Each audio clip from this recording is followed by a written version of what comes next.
El famoso capítulo del amor, ¿verdad? 1 Corintios 13, que probablemente es el capítulo más predicado en matrimonios. Y la gente lo oye y se le hace gracia, pero después ya no se acuerda que le predicaron. Porque si pusieran cuidado en lo que le predicaron, vea lo que dice. El amor es sufrido. El amor es benigno, el amor no es envidioso, no es envanecido, es correcto, no es egoísta, no es irritable, no tiene rencor, no es injusto, es verdadero, sufre, cree, espera y soporta. De mejor no me caso. Eso me predicaron en mi boda, de hecho sea de paso. Pero me estás amenazando con que voy a sufrir. Sí, te estoy amenazando con eso. Y la doña la para así, ¿eh? Harta risa. Ese amor que Pablo describe ahí es bien curioso porque el contexto, o sea, el capítulo 12 y el capítulo 14, no son capítulos donde él habla de otros tipos de amor y entonces uno podría ir a decir al contexto y para entender el amor. No, el capítulo 12 y el 14 tienen que ver con dones. Dones que tenía la iglesia en Corinto que estaban usando de forma desordenada. Y es donde Pablo habla de que compara el cuerpo de Cristo con los miembros, ¿verdad? Y si uno es un miembro y el otro y todo eso. Lo curioso es que Pablo quiere hacer la nota de que los dones y los talentos son importantes, pero lo más importante es el amor. No es el amor pasional, no es el amor afectivo, es el amor sacrificial, que es el amor ágape o agapao, dependiendo del contexto del texto. Ágape o agapao. Que quiere decir que es un amor que no depende del que lo recibe, sino que depende del que lo da.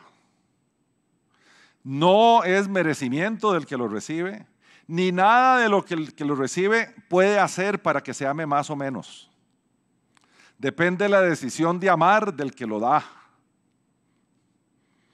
Entonces, si mi esposa era flaquita cuando me casé y se engordó 10 años después, yo la amo más todavía.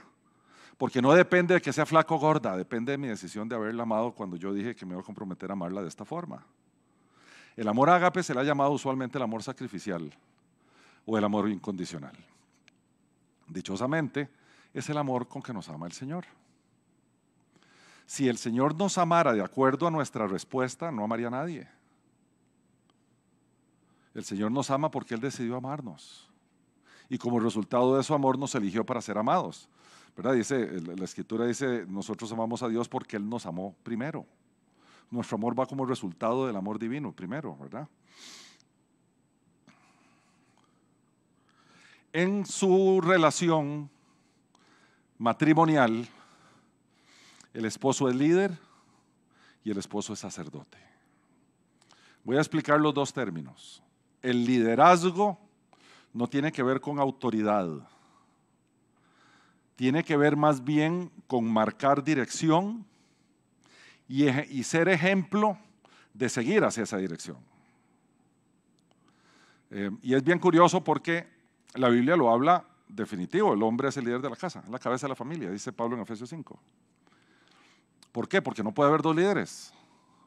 Porque si hay dos líderes hay una diferencia de opinión sobre cuál es la dirección.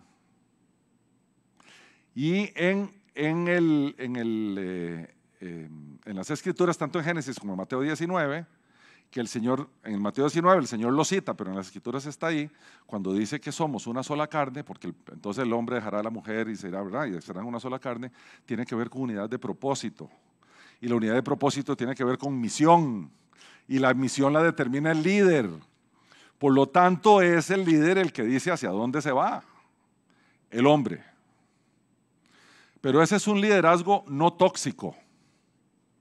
Porque no dice que nosotros tenemos que andar mandando, ordenando o presionando. Nosotros tenemos que ser el líder que Jesús fue. ¿Verdad? Los ejércitos judíos eran bien interesantes porque son de los poquitos que los generales iban adelante del ejército. En la mayoría de los ejércitos los generales se quedan atrás. Los judíos no. Bueno, el marido tiene que ser así. Y sacerdote, porque el rol de sacerdote es un rol de puente entre uno y otro. Los sacerdotes del Antiguo Testamento servían de puente entre el pueblo de Israel y Dios. eran los que oficiaban los sacrificios de los animalitos y todas esas cosas en el templo. El término en hebreo de sacerdote es Cohen. Si ustedes oyen los judíos apellido Cohen, esos vienen de una línea sacerdotal, ancestral, Cohen, que quiere decir puente. En latín es pontificus, de ahí que al papa se le dice el sumo pontífice, el sumo puente, el sumo sacerdote, que es como el sumo sacerdote del Antiguo Testamento, es donde viene el término pontífice. La Biblia nos dice que nosotros como sacerdotes en nuestra familia tenemos que ser esos que sirven como puente para llevar a nuestra familia al Señor. Usualmente estoy diciendo, quien sirve como puente para llevar a la familia al Señor es la esposa. Son las esposas las que insisten, vamos el domingo a la iglesia, eso es una barbaridad, eso es vergonzoso. A nosotros nos debería dar vergüenza que la esposa haya tomado el rol sacerdotal en nuestra familia, porque ese es un rol del marido. El esposo da la vida por su esposa, porque ama a su esposa como Cristo amó su iglesia y se entregó por ella. Nosotros sabemos que la Escritura dice a la esposa, mujeres, sométanse o sujétense a sus maridos. Y maridos, es bien curioso porque la Escritura no manda a las esposas a amar a los maridos. Las manda a sujetarse, pero no a amarlos. Uno empieza a aclarar ciertas cosillas cuando ve las Escrituras, ¿verdad? Pero a los maridos nos ordena amarlas al punto de dar la vida por ellas. Entonces, al marido que las ama de esa manera, la sujeción de la esposa es automática. Sujétese a sus maridos como en el Señor, porque ella en nosotros discierne el Señor que está detrás de nosotros. A la esposa la cuida, la nutre, la guarda, la protege, la complace en el Señor. Porque nosotros en ningún momento, no importa los roles que vayamos viendo, dejamos de ser doulos, dejamos de ser esclavos. Todo es en el Señor. Y la esposa es mi misión después de Cristo. ¿Por qué? Bueno, hay un montón de estadísticas distintas, pero creo que era 60% de los delitos que se cometen en Estados Unidos son cometidos por gente que nació en familias uniparentales. Nosotros no podemos darnos el lujo de dejar hijos sin padre y madre. Nosotros tenemos que ser, a diferencia, las esposas usualmente son la goma que une la familia. Nosotros debemos de ser esa goma.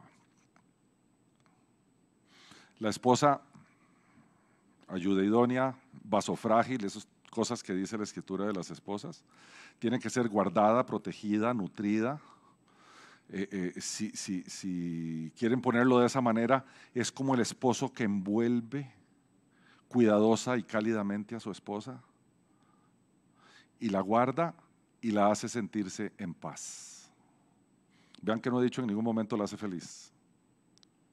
La hace sentirse en paz. Porque paz y felicidad son sinónimos. Pero usted no puede hacer a nadie feliz, pero sí puede usted llevar paz a esa persona. Y por tanto, cuando está la gente en paz, la gente es feliz. Esa es nuestra misión con la esposa. Y uno dice, los hijos, bueno, los hijos son otra historia. Pero la esposa es mi misión de vida. Es una sola carne, es un pedazo de mí. Y con ella me voy a morir. O si ella se muere primero, yo me muero primero, no lo sé. Pero así será hasta el fin. Es tan así que el Señor comparó el matrimonio con su relación con su iglesia. Jesús, todo lo que hizo por su iglesia, es lo que nosotros tenemos que hacer por nuestra esposa. Maridos, amad a vuestras mujeres, así como Cristo amó a la iglesia y se entregó a sí mismo por ella. En otras palabras, mi matrimonio refleja la relación de Cristo con su iglesia y anticipa lo que va a pasar al final de los tiempos cuando Cristo se celebren las bodas del Cordero y nosotros nos vayamos a vivir por una eternidad con Él. Pero así de responsables somos nosotros en el cuidado de nuestra esposa, pensando que es comparado con el cuidado que Jesús tiene sobre su iglesia. Eso nos cambia el panorama. Porque uno dice así, pero mi esposa, vieras qué dificilita que es. Como la iglesia de Cristo. La iglesia no es dócil, pero ahí está Cristo siempre por ella. Por eso el amor ágape se le dice amor sacrificial. Porque no importa cuán dificilita sea la esposa, yo la amo porque yo decidí amarla y la voy a amar como Cristo ama a su iglesia. A mí me encantaría que en los cursos de matrimonio se hablara de esto. Porque yo estoy seguro que habría mucha gente que no se casaría. Y eso sería lo mejor que les puede pasar. Hasta que encuentren a alguien con quien sí están dispuestos a hacer esto. El tema, y no lo voy a pasar por aquí, nada más voy a hacer una breve reseña. Los matrimonios, los divorcios solo tienen una razón de ser. Vienen de malos matrimonios. Y los malos matrimonios tienen una razón de ser. Estoy hablando dentro de la iglesia, que la gente no sabe qué quiere decir eso. No sabe cuál es el rol del esposo en ese matrimonio, no sabe cuál es el rol de la esposa en ese matrimonio. Se casan por las razones equivocadas. Si se casan por las razones equivocadas, se van a divorciar por las razones correctas. Vean qué delicado es esto.